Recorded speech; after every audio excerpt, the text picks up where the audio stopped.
Welcome to Smart Okasan TV, your #1 top channel for the latest updates on Biafra news, things going on in Biafra land, and the hottest trends in entertainment. Here, we bring you breaking stories, deep analysis, and the inside scoop, all delivered with passion and purpose. As you are about to watch this video, try to like, subscribe, comment and share for others to see. I believe that if we are genuinely interested in moving this country forward, we can move forward. Ojukwu said it several times, it will be difficult to exist on our own. And we told him, we don't have any other place outside our hometown, and Nigeria does not want us. So declare this thing. They will fight us, we'll try. And when he declared it, I know Hassan Katsina said, it's going to last for 48 hours. That was how the war started. And it lasted for nearly 3 years. It started on the, I think, 7th of July and ended on the 12th of January. July 1937, 12th of January 1970.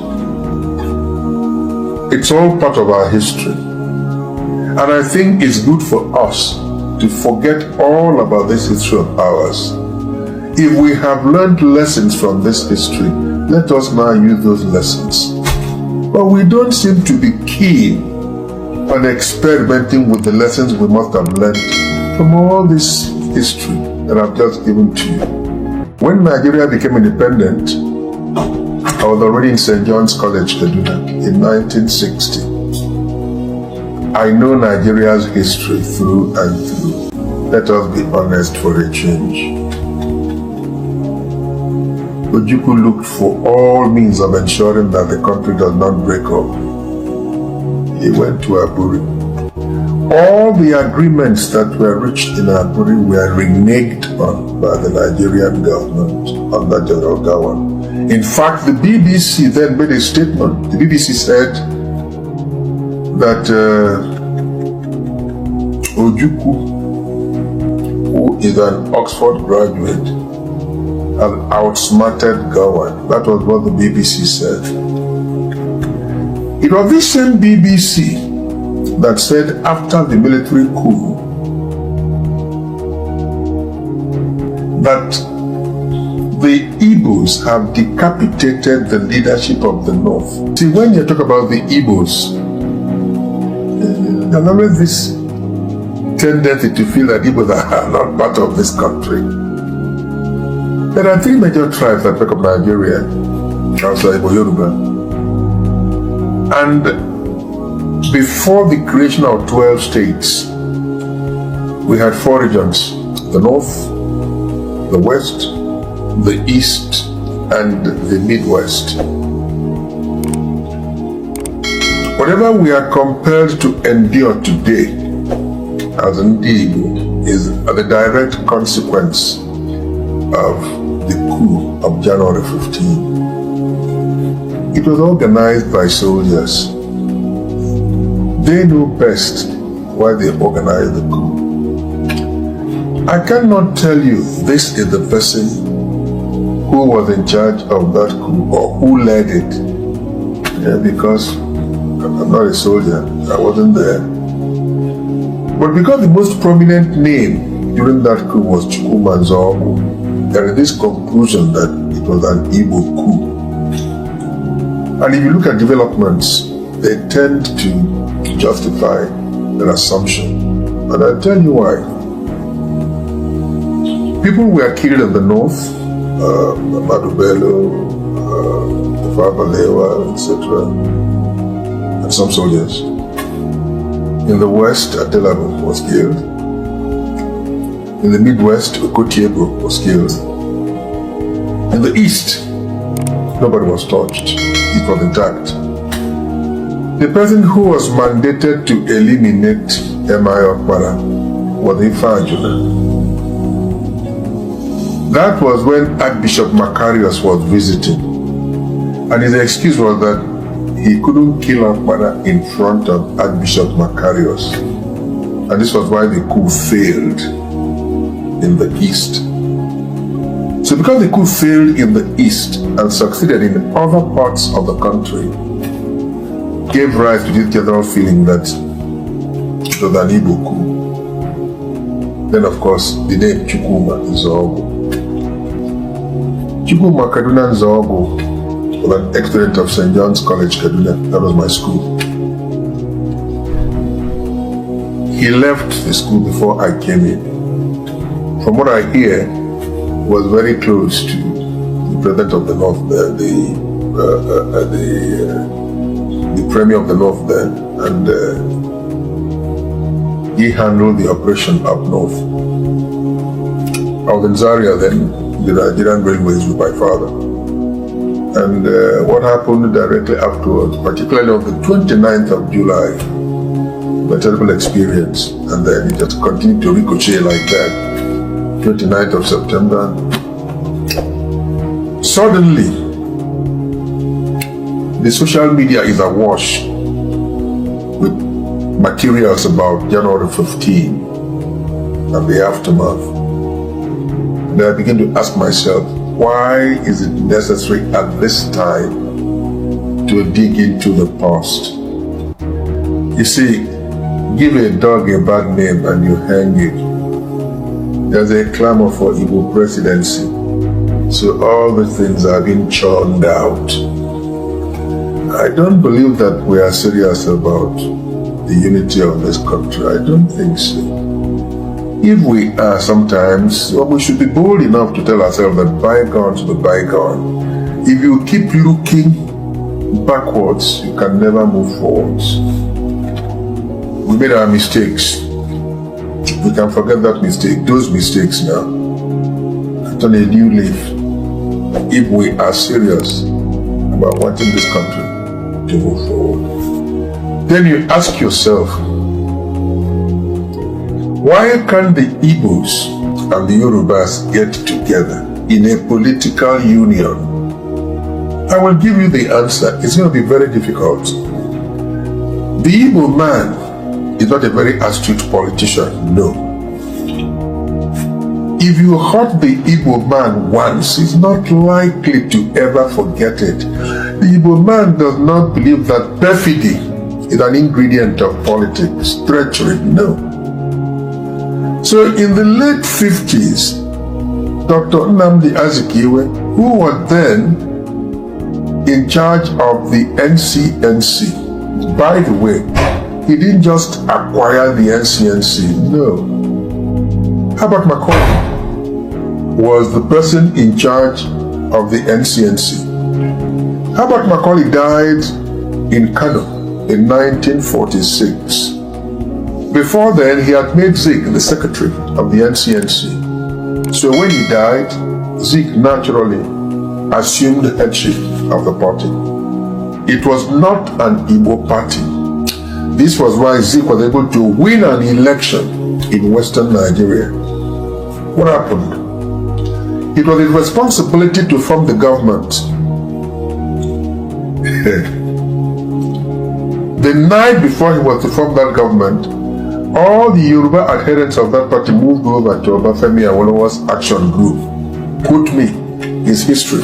Ask Femi Fani-Kayode, he will tell you what I'm telling you now. Because he's a young man that believes in the truth. He doesn't think that distorting history will do us any good. From that moment till now, the Igbos have had a very deep distrust for the Yoruba man. It is a very, very simple thing. That's it. Now, Zik ran down to the east. From what I read, because I was in the north, I heard that Eyoita was in charge here in the east, and that Zik displaced him, took over as premier, and Eyoita left and went home to Calabar. That's what I read, that's what I heard.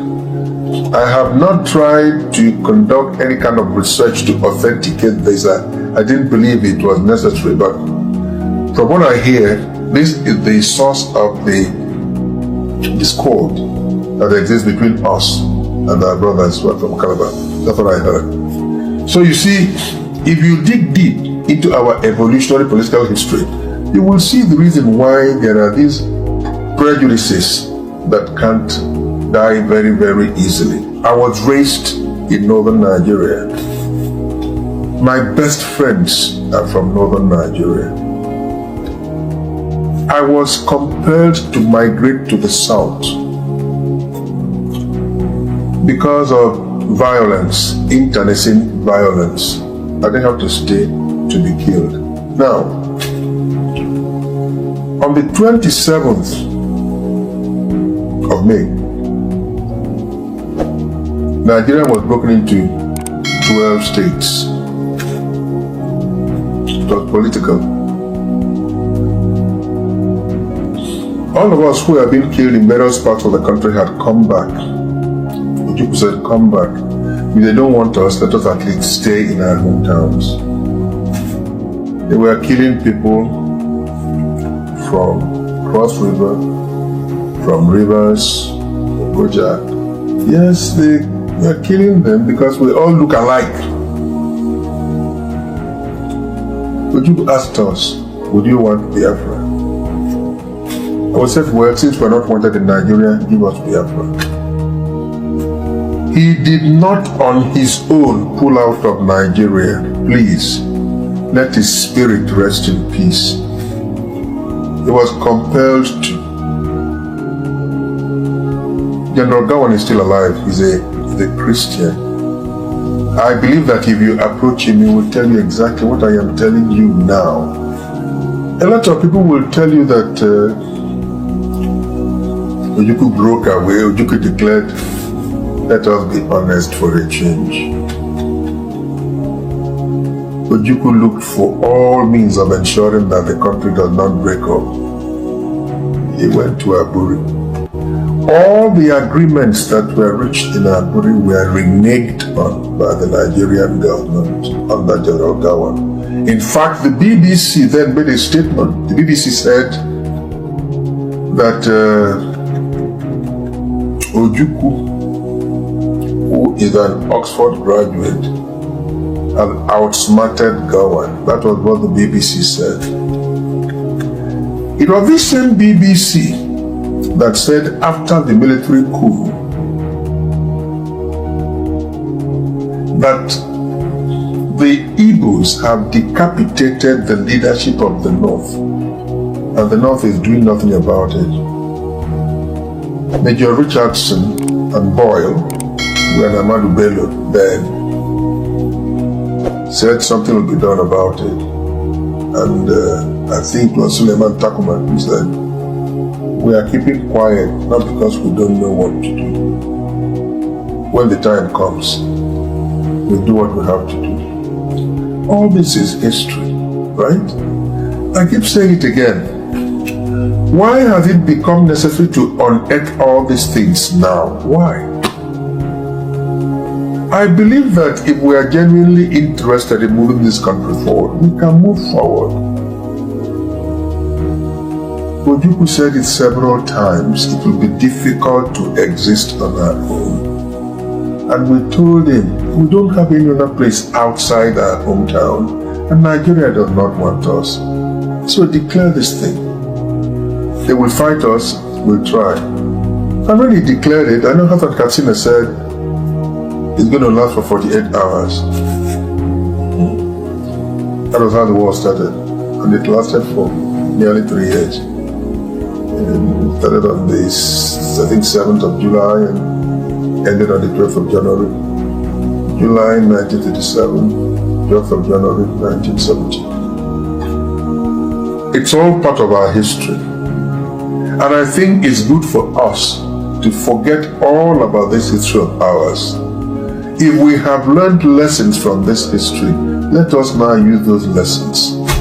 But we don't seem to be keen on experimenting with the lessons we must have learned from all this history that I've just given to you. We don't. And you ask yourself, do we really want this country to remain in one piece? The West is beginning to clamor for Oduduwa. the East wants Biafra. The Niger Delta says they want to be on their own. Now, we have never seen the South get together and have all their governors meet and talk with one voice, no, because of distrust. But there's something I think they could do. Now that many parts of the country believe that we require some panacea of which to keep this country together. I remember that Jonathan organized a confab before he lost to Buhari. And I said to myself, why don't we dig out the deliberations of this confab and know what they contain? Why must we run away from the truth all the time? Why? For as long as we keep agitating as individuals for restructuring without actually saying, this is an articulate blueprint, this is what we want, I don't think we are ever likely to. Why? There are people who think that restructuring may introduce some kind of reform, and that this reform may reform them out of political power. So, let's not talk about it. Let us forget it. People will talk and talk and talk and get tired. Things will be the way they are. You know, I feel happy that I saw Nigeria when Nigeria was one united country. And I am happy that I am part of the political process that saw Nigeria as a united country, because I made my own contribution in my own small way by being very obedient as a young man. You know,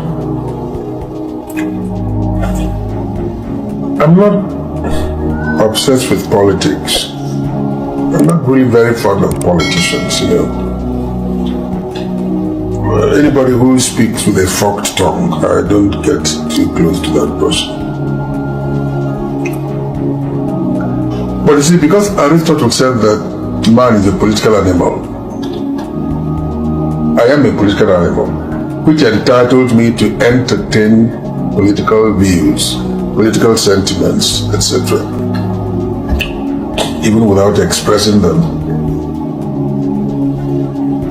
I've been asked a couple of times, Pete, at 73, you're not a kid. Of course I'm not. Who is your favorite politician?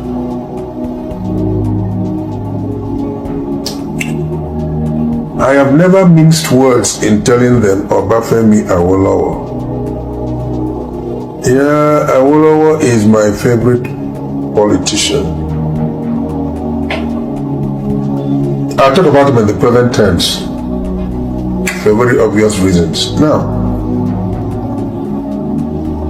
Awolowo was the only politician in this country I know who would tell you, I am going to execute this project. It is going to cost so and so amount, and this is where I will get the money from. No other politician has succeeded in doing that. No. At the time when a lot of people were expecting us